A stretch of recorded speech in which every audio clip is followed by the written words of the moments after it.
जय श्री राम दोस्तों, आपको हम दिखाने वाले हैं अपने अयोध्या के सूरज कुंड की वीडियो। देखिए रात का नाइट शो होता है यहाँ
मैं अयोध्या नगरी सूर्य कुंड प्रांगण में आपका स्वागत करती हूँ। आप सब उपस्थित लोगों को मैं सूर्य कुंड की महिमा सुनाती हूँ।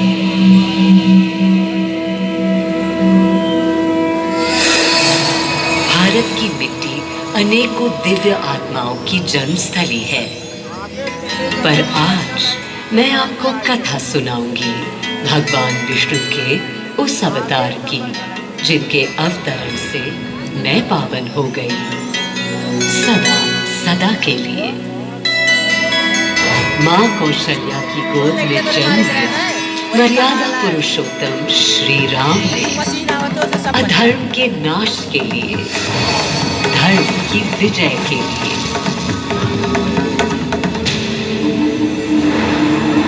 किंतु उन्हें अयोध्या त्याग 14 वर्ष के वनवास पर जाना पड़ा।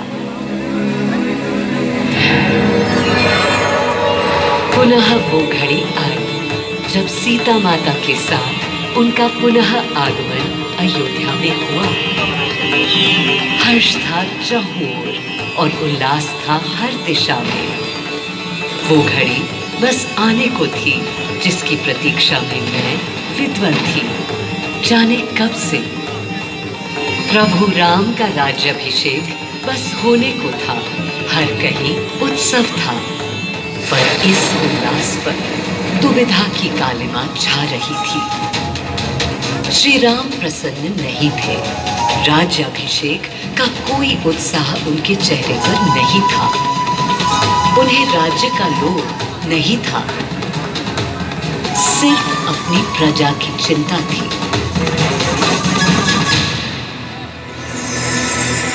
सबके मन में एक ही प्रश्न था, कौन हल कर सकेगा श्री राम की इस दुविधा को, मिटा सकेगा इस अंधकार को? किसके तेज से छट जाएगी ये क्लांति? अरे वही जिसके वंशज हैं श्री राम, जो स्वयं सशरीर धरती पर पधारेंगे श्री राम को राम राज्य समझाने।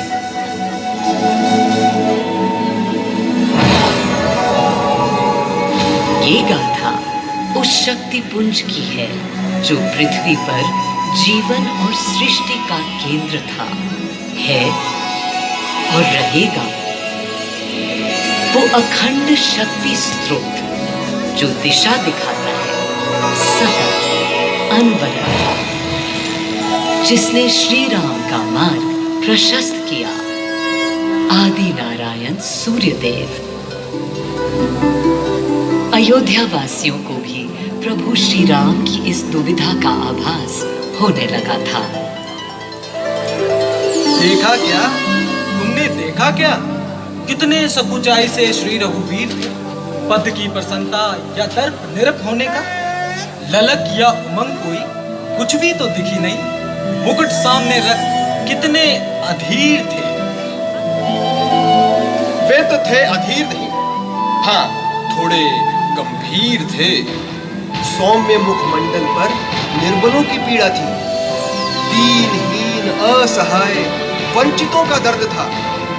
उनके लिए मुकुट अथवा राज सिंहासन वैभव का लोभ नहीं। अब कैसे सुखी दिखें जब तक सुखी सारे लोग नहीं। तब दिशा निर्देशन के लिए श्री राम ने स्वयं सूर्यदेव का स्मरण किया। श्री राम सूर्यदेव का आवाहन करने लगे। क्लांत मन से उन्होंने अपने पितामह को याद किया।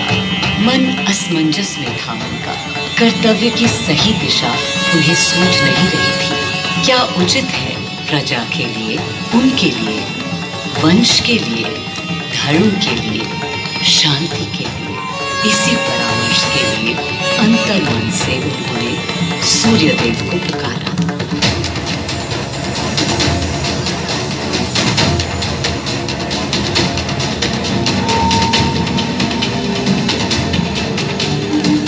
मैं अयोध्या पवित्र से पवित्रतम हो गई हूँ। आज स्वयं श्री राम ध्यानरत हैं, मर्यादा पुरुषोत्तम आवाहन कर रहे हैं, उन सकारात्मक शक्तियों का संचार कर रहे हैं जो उन्हें, मुझे और मेरे यानी अयोध्या के हर निवासी को अनंत काल तक सही दिशा दिखाएंगी। संभव है स्वयं सूर्यदेव सशरीर पधारे अयोध्या की धरा पर।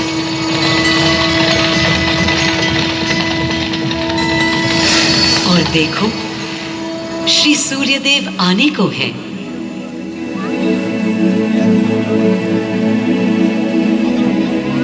उनकी पहली किरण के स्पर्श से कलियां एक एक कर खिलने लगी। जीवन की कांति हर ओर धीरे धीरे फैलने लगी।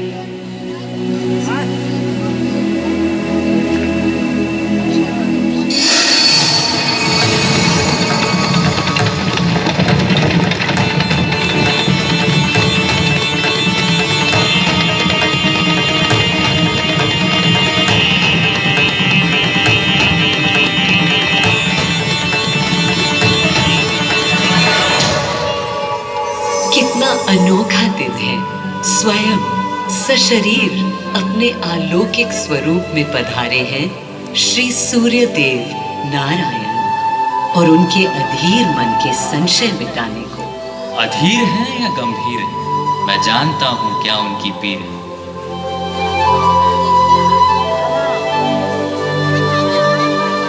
माँ कौशल्या को प्रणाम। कहाँ है राम? अरे भूलूं ये बात कि कौन बड़ा है। आज्ञा हो तो आपके चरण छू लूं। अरे नहीं नहीं, ये क्या करते हैं आदि पुरुष? ऐसा अनुग्रह सर्वथा अनुचित है। राम वंशज हैं आपके, क्यों पाप का भागीदारी बनाते हैं पितामह? पितामह पितामह होंगे हम ब्रह्मलोक, अब धरती पर जनलोक में आ गए हैं। हाय, चलिए। सूर्यदेव के आगमन पर माँ कौशल्या उन्हें मिली और विनती की कि हे देव, मेरे पुत्र की दुविधा दूर करें, उन्हें राह दिखाएं, ताकि अयोध्या का, पूरे भारत का भविष्य निर्धारित हो सके। आपकी जब पहली किरणें आती हैं तब गोचारण होता है, चिड़िया गाती हैं, लेकिन इन दिनों कितनी उदास है। कारण है उनके राम की एकाग्र साधना और सुदीर्घ उपवास। सिंहासन की ओर चरण धरना नहीं चाहते, धारण नहीं करना चाहते हैं मुकुट, कोई बात नहीं। राज्यभिषेक के बाद राज्य जो भी चलाए राम राज्य उसका ही तो कहलाएगा। मैं आ चुका हूं तपस्वी राम। मनस्वी राम, अपने नेत्र खोलो।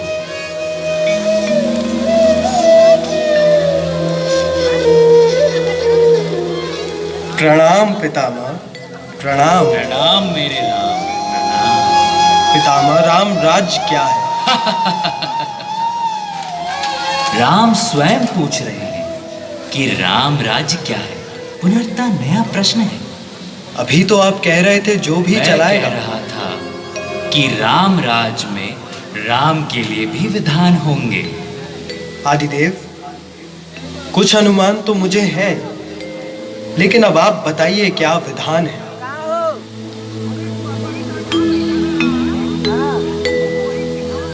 राम राज्य आश्रय कल्याण है, निर्बलतम मानव का त्राण। भय हो